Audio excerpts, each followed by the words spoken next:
Welcome back, boxing fans. One of the defining storylines of the later parts of Hajime no Ippo is Ippo's struggle with getting his mentality in the right place in order to challenge the world. It's no surprise to longtime fans that this is one of Ippo's biggest weaknesses, as he often seems to fight down to the level of his opponents and rarely had an easy match throughout his entire career before his retirement. So in chapter 1079, we pick up with Ippo and Takamura on the riverbank discussing the aftermath of Ippo's loss to Alfredo Gonzalez. Takamura maintains that Ippo, after his loss to Alf, needed to make excuses to Coach Kamigawa. Instead, Ippo fully accepted his loss, telling the coach that he was simply outclassed by his opponent, something which really seemed to dishearten Coach Kamigawa. Takamura, though, goes on to explain to Ippo what Kamigawa was looking for. The coach wasn't concerned with Ippo being a sore loser or anything like that, but instead, he wanted to see that Ippo still had the fire in him to drive to a world title challenge. Takamura instinctually understands this, but Ippo pretty obviously struggles with the concept. Ippo doesn't really yet realize that Kamigawa's biggest worry is Ippo retiring. It's in these scenes where we get the legendary make excuses moment, where Takamura tells Ippo that he needs to have something to gripe about in order to keep on the harsh path of being a world-class boxer. And it's pretty funny. When compared to Ippo's loss against Date, the difference is remarkable. Ippo spent an entire night in Takamura's apartment after that, saying, if I only did this, or if I only did that, or if I dodged this punch, or if I noticed this.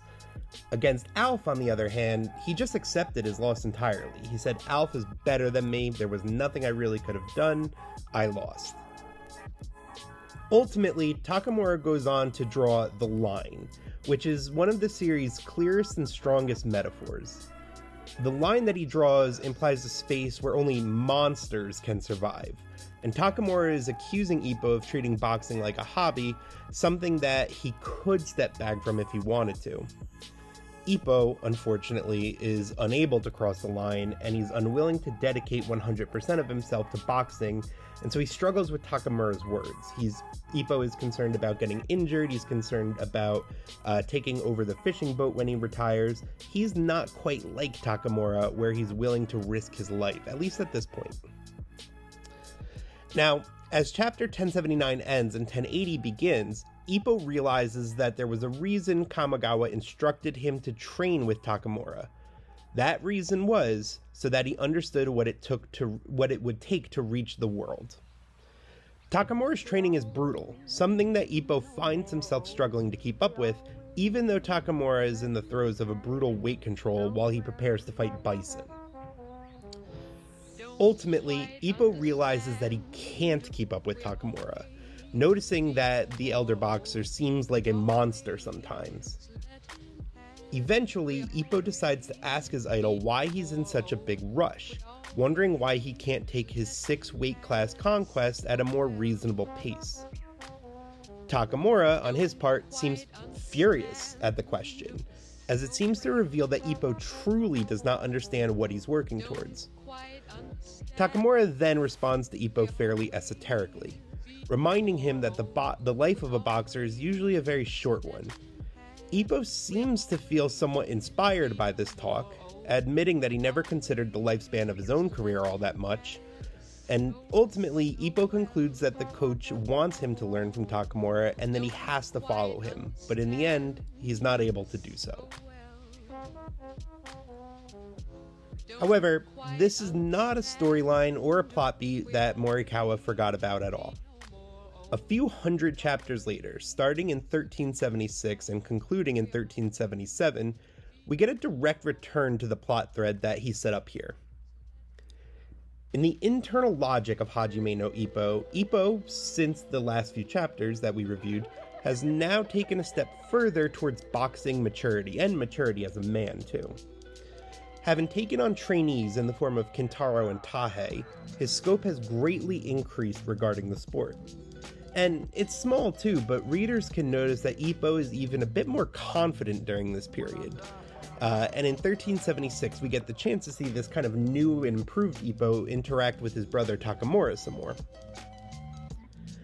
Takamura starts the challenge to Ippo by trying to get under his skin, reminding him of Wally, Sendo, and Mashiba, who are all on the verge of fighting for the world title. Ippo, for his part, tries to sidestep the taunts in the most Ippo fashion possible, reminding Takamura that it doesn't matter if he beat all those guys before, he's rooting for them to win now. True to his own dickhead nature, and maybe just a bit happy to see Ippo with a fire in his chest, Takamura takes off in a sprint, challenging Ippo to keep up. This is where we see a really great reference to chapters 1079 and 1080, as Ippo is no longer demolished by Takamura, but instead he rises to the challenge, accepting with a cheeky reminder that if it's just running, he could keep up with the world champ. The sprinting challenge is genuinely hilarious, with Takamura constantly trying to get Ippo to call it quits. Ippo reminds him that it's hardly a fair competition, he's retired and Takamura is a 3 weight class world champion, but if you know Takamura, you know he doesn't really give a shit about that.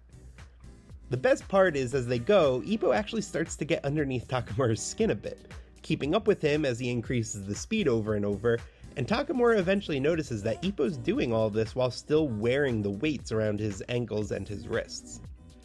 Kamigawa Gym's moron crew continue the race as we transition into chapter 1377 with no signs of slowing down. It's here that we get another hint of what Ippo's return will be like, a weirdly suicidal desire to help the people around him. In this case, he thinks he's able to do that right now by keeping up with Takamura. With neither fighter satisfied by the results from the race, they return to the gym and decide to put on the mitts, going round for round until one of them calls it quits. The competition continues between them as they start to look more and more like brothers, more like the old days.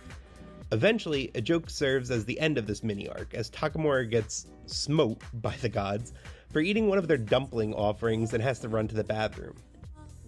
As the scene winds down, we get a nice panel of Kamigawa enjoying the sounds, remembering his time training Ippo and Takamura. It's here that we see what will likely be one of the major motivations for Ippo's return, to make Kamigawa have this face again. Ultimately, Takamura retires alone and seems to wonder about Ippo and if he'll be able to return through his injuries. We get another panel hinting that Takamura might have injuries himself, but he's also the poster child of no complaints. In the end, it's a wonderful writing tactic to see this competition between them come back up in such a notable way. And it's a really great method to show us that Ippo has progressed, as now he can keep up with the monster Takamura, where before he could not. He might not be able to cross the line just yet, but he is getting closer.